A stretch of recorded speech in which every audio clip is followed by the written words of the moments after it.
Okay, here's today's back workout. I started like I have been for a while now with pull-ups. The goal was to get 8 full pull-ups, as many pull-ups as I could get, but 8 pull-ups with my chin over the bar. The 8th is kind of questionable here. I think I could have got it. This guy tried to jump into my cage right as I was about to start, so I had to run up real quick and tell him to hold off a second. I wasn't quite as focused as I could have been.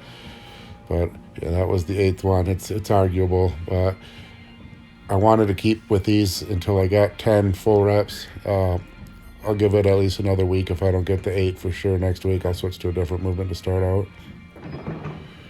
So I only did 1 set of neutral grip pull-ups, and then I did 3 sets of overhand pull-ups because I let him have the cage after that, and I went to a different spot that only has straight bar pull-ups. And then on to T-bar rows. This is 9 plates aside here or 9 plates total for 6. I don't like my form. My quad's starting to feel better, but I was still a little worried about putting tension on it. So I'm keeping my legs stiffer than normal. And I can't keep an arch back with that much weight. And so I kind of got to tuck my glutes under to get my lower back in a position that's not harmful. And it felt awkward. So I dropped down to 6 plate. I think this is 6 or 7 here. Where I didn't feel quite as worried about my quad and did more of my normal form here. I went floor to chest.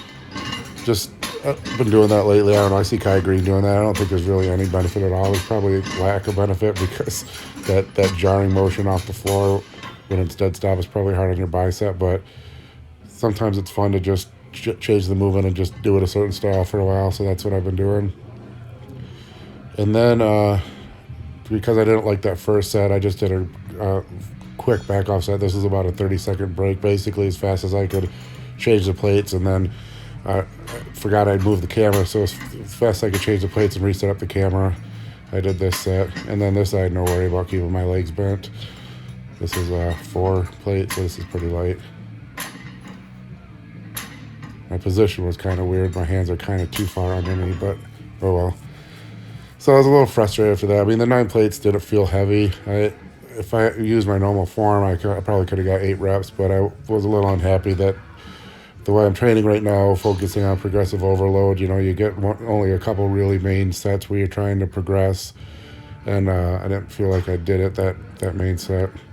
And so now we're on to a super set of cable pullovers and pull downs, and you can see the nerve damage on that left tricep pretty good here.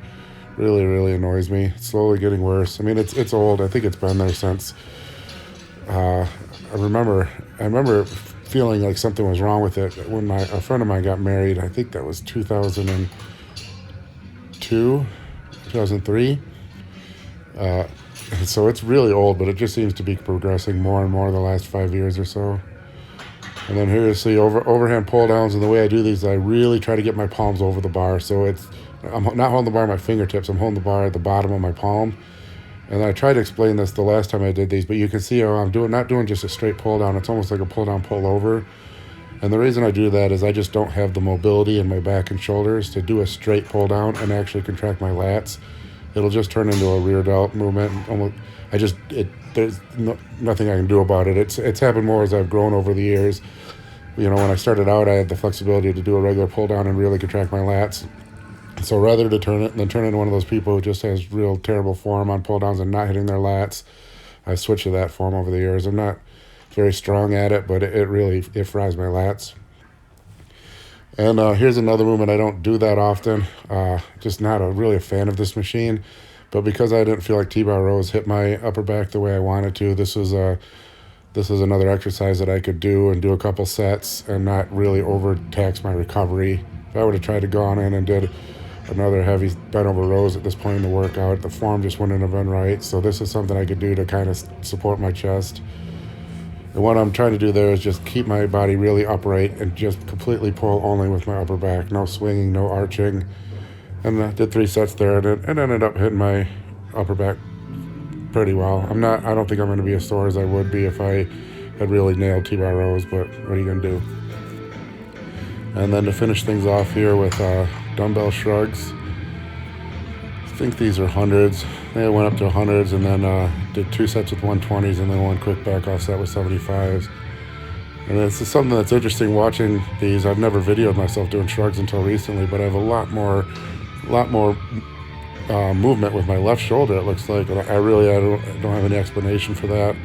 I think my left trap's actually worse than my right trap, if anything. They both suck, but I'm not really sure what's up with that increased motion, especially because the dumbbells don't go any higher.